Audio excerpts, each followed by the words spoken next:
Yeah, when people find out that you brew beer, what's generally like the first question they ask you is it? Good question. I guess it depends on the audience, right? So sometimes it'll be a lager crowd, and they'll want to know, do you brew a lager? Which for us is a great thing to chat about, because one of the main reasons we brew a lager is because you don't need to know who we are to know what a lager is. So it's like a real great kind of gateway product into not just the brand Wasted Degrees, but craft beer. It's a nice like safe space for some people who are maybe not into it. And then I guess the other one, if it's not a pure craft beer audience, which, the conversation is really easy, mainly because we've got such a broad range of beers and it's always changing and interesting.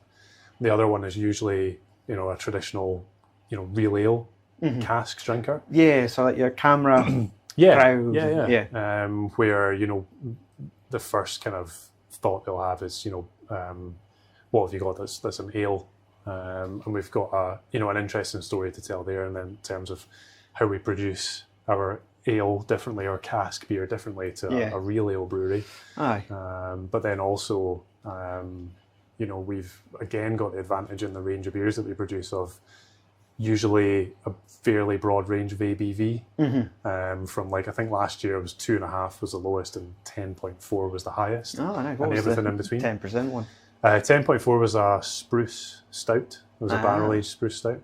At the moment, we've got a 9.9% barrel-aged amber that was aged in a whiskey barrel that previously had a Scotch in it from 1972. Jeez. 51-year-old liquid, yeah. Wow. So we've got that broad appeal, and I think once you have a 30-second conversation with somebody new to Wasted Degrees, they get, all right, okay, it is a fairly broad spectrum of options. I know, definitely. And then again, that's the great thing about the Taproom is, we've got light, dark, strong, weak. Last weekend there, 3.9% session pale ale, and then a 9% imperial amber beer. And everything in between again. And then the hand pull on the bar as well with a 3.5%, golden cask ale. So. So yeah, those questions are great because it gives us that chance to tell a good, engaging story. I'm still just in awe about the location as well. You couldn't find a better wee industrial spot. As industrial estates go, it's pretty good. I mean, this is known as the sawmill yard, so it was a working sawmill yard back in certainly Second World War kind of period. I don't know for how much longer after that. It was a prison labour camp for soldiers from the other side, as it were. So it's got a bit of history to it here. And these industrial units we're in are probably a couple of decades old. But as views from the office go, it's you can't complain. Yeah, it's definitely the best view. I mean, we'll look out there on winter days, and we'll see that there's some lack of colour out there in the winter. But if I had the choice of looking out of an office window onto another concrete building or this, I'd definitely choose this. Have you ever had issues with adverse weather? I mean, we were speaking to the guys for Broughton, and they've mapped out to being flooded because they're kind of in a channel. Sure, yeah. And there've been plenty of times where everything's had to be picked up because the water's pouring in. Also, I imagine being somewhat remote here, those times we do get heavy snowfall and really bad weather. Does this get quite bad, or is it? I mean, we're technically in the Highlands now as opposed to Perthshire per se. So we've got colder temperatures. Snow plays more of a role up here than it would even 10 miles down the road in Pitlochry. So there's usually maybe 5 or 6 days in a winter where we just can't get here. We can get up the A9 to within maybe 1.5 miles of the brewery. Once you're on the country roads, that's game over. So a few days a year, but that's not too much of an issue, particularly because our production equipment is hooked into various technologies where we can still keep an eye on what's going on. We can intervene if needs be. On cooling or what have you. So it's not too much of an issue. That's good. I mean, we will get down to -15 in the winter here. So great time of year in terms of energy bills because the coolers don't need to work so hard. Not such a good time of year to be a human. This, it's a relatively modern industrial unit. It's got maybe one room that's insulated. Yeah. So yeah, we kind of huddle upstairs in the office, and there's a bell on the bar if you want to buy beer in the shop. Yeah. And we'll come down and see you. Aye. Yeah. That's good. Yeah. I mean, as we said, like, you're kind of up here in the Highland. What is sort of like the local beer scene like around here? Do you have like bottle shops or like good bars that have like maybe like a craft range? A great question. So the short answer, with the exception of anywhere that obviously stocks our beer, there's not a huge craft beer scene, if you like. Mm-hmm. What you'll find in some bars is craft beer, yes, but made with considerably larger breweries. Yeah. That would still consider themselves craft. Why not? Mm-hmm. But you're not going to have the option where you've got bars that have a guest list that's ever changing. There's key kegs turning up left, right, and centre with different beers. Aye. It's not really how it goes up here. Mm-hmm. The vast majority of bars here will stock products distributed through some of the larger kind of corporate breweries. Mm-hmm. Bottle shops and whatnot. There are some places locally that we supply. So in the immediate area, there's Drinkmonger, Robertson's of Pitlochry, Dunkeld Whiskey Box, places that store. Yeah. They're passionate about drink generally, so they might have their own specialism, but they have a broad, really well informed range of other stuff too. So we've got some great relationships with them, and they're probably some of the longest standing relationships we have from a trade perspective. Right. Because the local outlets like that, obviously understand we're making great products, but there's an advantage to them in that there's a local product that's not necessarily available everywhere. Yeah. So it's it's a great sales message to have, because we're such a tourism oriented kind of part of the country. That's a lot of the footfall coming in, including to Wasted Degrees. Mm-hmm. Yeah, and it's good to see that you also do like the Brewser boxes. Yeah, there's a few there, underneath the camera. Yeah. So I mean, our distribution is fairly broad. For a brewery our size, 25,000 litres max a month. We ship our beers to 13 countries. So we probably 90% of the liquid we produce stays in the UK. Yeah. The vast majority of that stays in Scotland. Mm-hmm. But we do export as well. And the main reason we export is an alternative to doing supermarket deals in the UK. Yeah. Cynically, our view is it doesn't necessarily work for our brand. It doesn't necessarily work for any of the independent retailers or smaller chain retailers we work with for us to suddenly go, the same beer is available in the supermarket at half the price, because they don't put virtually any margin on it. You're not going into supermarkets just to buy beer. You might go in for lasagna or whatever else. They make their money in other ways. And we're not into that. That doesn't feel like the right thing to do. Yeah. I completely reserve the right to change my mind, but to be honest, I'm not sure we will. And so we look at exports as an alternative. It's still big volume business deals. This is a business at the end of the day. We're here to earn a living. But also it's an immediate paycheck. And we don't need to necessarily manage that pricing conversation. A, because it's going to a fairly distant market, but B, there's other costs associated with export and import that change that pricing dynamic anyway. So that's what we look to do. So we've shipped beer now, and it's been sold across every Western European country bar Switzerland. So last year we've worked with Beerwolf a few times. Online retailer based in Amsterdam. Ship all across Europe. We've done cans with them or for them. Yeah. We've done their home draft system, right? Which is subs, so it's like 2 litre home draft kits, much like Perfect Draft, same kind of idea. And 10,000 kegs of our beer have been shipped all over Europe. So there's 10,000 houses there or thereabouts that have known our product. Which is really exciting. No, definitely, I could share that excitement with you, just in the sense that, like, no one's like, right, it's something we've made here, and it's just been shipped and enjoyed across the world, like different countries across Europe.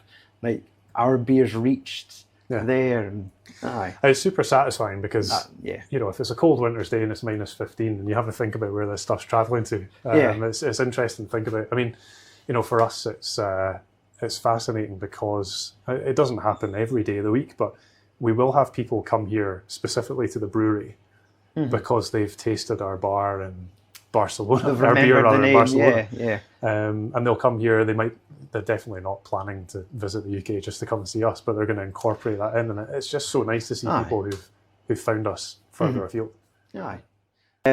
Social media plays like a great part of it. Like you could probably open your phone and you've been tagged by someone in like Germany, and they're holding up like your tin, like and they're sat in their garden, and it's just to think it's travelled this far, it's travelled there. It's like a surprise every time you kind of look when you get tagged on something. It's cool to see where it's reached. Yeah, and it's always interesting to see the people and the sentiment as well, because you know we'll have people who, whether it's Germany or the States or you know somewhere near or far, and they'll have chosen to come here or to come to a local retailer specifically to buy the local beer, and they'll take it home and they'll be sat on their their patio at home drinking it, remembering that great holiday they just had. And that's quite cool. You know, it's nice to see the breadth of you know humans from here, there, and everywhere that are enjoying it. Yeah. Now, when it comes to doing, like we've spoke about, obviously we've met each other like the Big Swally and Dunfermline, and then you have like the Bow House, like farmers markets. Is that like a nice perk of the job when it comes to like festival season and you're getting to load the van up and travel around the country and kind of build up shop there? Do you enjoy kind of the hustle that comes with that? Really enjoy it. I wouldn't necessarily say it's a perk of the job because you can't drink when you're at these things legally. But it's great fun because one of the things, whether it's festivals or markets or the Taproom, the great thing is we get face-to-face time, either with people who are completely new to us and we can tell that story, or people we've gotten to know, or we've recognised or whatever, we've maybe come across each other once or twice before. And it gets you away from the kind of, I guess, the back office part of working in a brewery or owning a brewery is that, it's easy to just sit upstairs behind the laptop and get stuff done. Or even stand next door and brew beer, and you don't necessarily interact with many other people. So that's where the joy is like getting to see people. We've come a really long way since Connell started the brewery with his pal John at the time in 2016 from 25 litre plastic buckets, 50 litre Braumeister kits to 25,000 litres of beer a month. But now I think it's really important, it is quite cliche, but it's really important to remember where you've come from and to keep at some of these things. We don't have that kind of big-headed mindset of, well, we don't do markets anymore, we're too good, we're too big for that. We do still do them. I think now we make more of a conscious choice of the ones that we choose to do, and it's usually stuff that has a real local or community element to it. And Perthshire and into Fife as well have got some really great examples of that, so it's really nice. I think it's important because it keeps you grounded, because you're surrounded by other businesses who might be of a similar size, have come from similar routes, or indeed businesses that are at the start of their journey. So it's really interesting to see, and it's quite satisfying being able to share insights with other businesses like that. And that's, I guess, like with one side, when you're doing the beer festivals, you're kind of there amongst like your peers as well, other brewers from up and down the country, and it would be like a class reunion, kind of getting together, talking shop with them. Whereas comparison to like farmers markets, the core audience coming to you is vastly different. It's not a hall full of all like thirsty beer geeks in to try everything. You're getting families, you're getting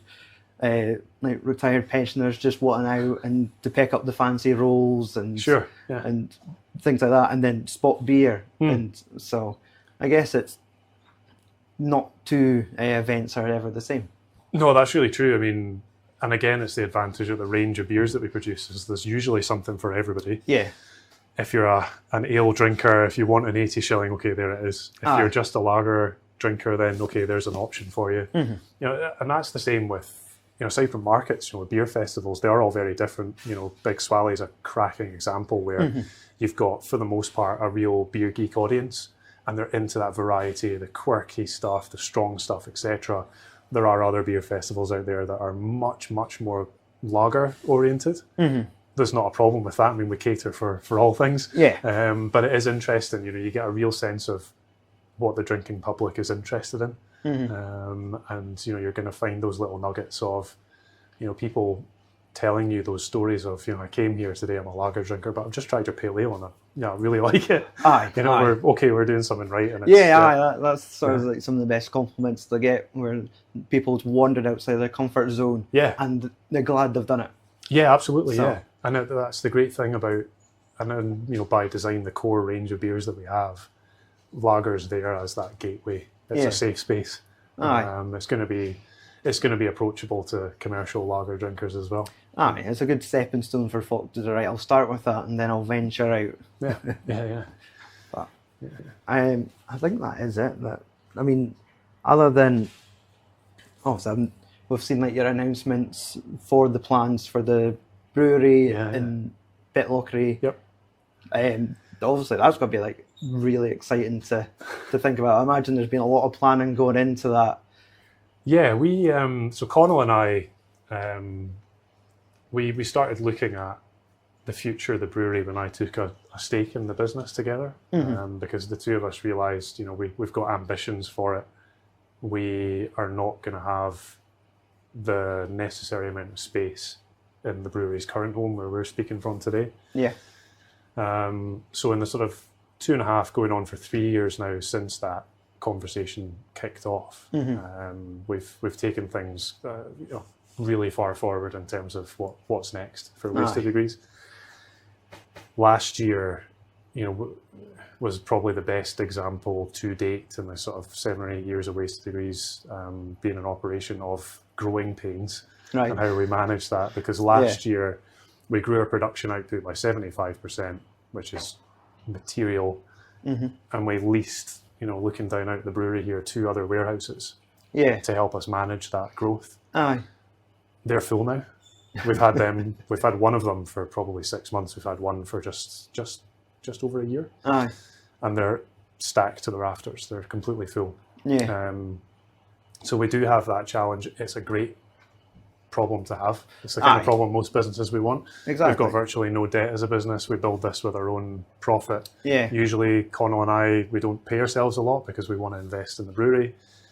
And we're now at the place where we're in a really, really exciting phase of the business where there's 2 things to juggle now. There's running business as usual and still growing it with the space we have. And then also building a new brewery from scratch. Completely bespoke from an empty bit of land. Those photos were great. It was just like, that is very ambitious. Like, I was really glad, like, just to see the announcement. It's daunting and super exciting in equal measure. We're in a place where, we're now, for those that aren't aware, and you can look back through our Facebook history, we do a weekly on a Sunday, like sort of behind the scenes thing of what's happening with the new brewery project. So jump on the Facebook and Instagram for that at Wasted Degrees. But we're in a place now, in summary, where we've secured land in Pitlochry, so much larger town than Blair Athol, where we are just now. It's a town that's not immune from seasonality in terms of tourism, but it's much more steady throughout the year. And it's also got considerably better transport links. So it's, from a thinking about Taproom perspective, there's a huge opportunity there to have more people join us to enjoy our beer on site. But also, in terms of production capacity. So our current building here is roughly a fifth of the size of the new brewery. And the new brewery's Taproom will have capacity for roughly 250 people 5 or 6 days a week. All year round. In a purpose-built facility. And the beautiful thing, and again, jump on Instagram in particular and also Facebook, is you'll see the split between the taproom and the brewery is just divided by one big old glass wall. So you can see everything all week, what's going on, whether it's brewing or packaging or whatever. And that's what people do really love, like, especially people with their interest in craft beer. If you want to go to like a taproom, you kind of want to peek behind the curtain. So the fact that there's a glass wall and you see all the tanks and it's like, that's definitely a big positive there. 100%, and we're growing into this brewery rather than going big bang and taking out a colossal bank loan or finance to fill it with lovely shiny new kit. Yeah. And you see that quite a lot in craft beer, and there's nothing wrong with that necessarily. It's just not the way we choose to do it. Yeah. So we're going to move in with the kit that we have. Aye, it's so smart. And we'll add to it as and when we need it, as and when demand gets to that place that we need more tank capacity, more kegs, whatever it may be. And so that's the spirit of how we've grown the business to date, and it works. And I can sleep soundly at night knowing that the bank manager's not going to come chapping on the door. And I'd like that to continue. And you know, that's as much of the identity of Wasted Degrees as the beer. It's the way that we've done it. So that would be super exciting. And you know, it's not really far away. End of 2025 is when it will open. Aye. Purpose built. It will just be so much more efficient day to day as well. Yeah. Yeah. That's great. Yeah. Plan my next trip. Yeah, it'd be super handy for the train as well. Yeah, definitely. Yeah, really central location in Pitlochry, 2 minutes from the centre of town and from the train station as well. So yeah, super handy.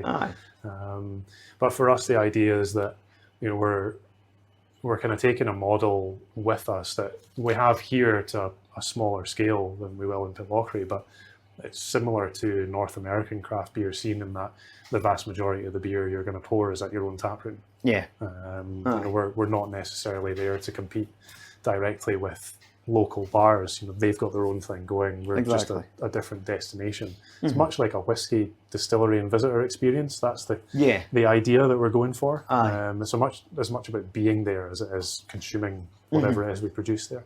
Yeah. To kind of get stuck into it, which will be really exciting to see. A lot of paperwork to do first. Oh God, but you know, it's a necessary thing, and it's really just a once and done exercise. But we have planning permission granted now, so it's 100% happening. Oh, amazing! We're now working through the fine details of, you know, structural engineering, electrical engineering. You know, what do we want and where? How are we getting power or plumbing to certain parts of the building? Yeah. And then later this year, we'll appoint contractors, and from approximately April, we'll start construction. Yeah. Amazing. That's really exciting times. 100%. Yeah. I think that's us. Cool. Right. We'll do the thing on camera. Thank you very much for your time, Jeff. Nice to see you. Thanks for coming. Yeah. That was a very strong action. Less than too many kegs. Exactly. Yeah.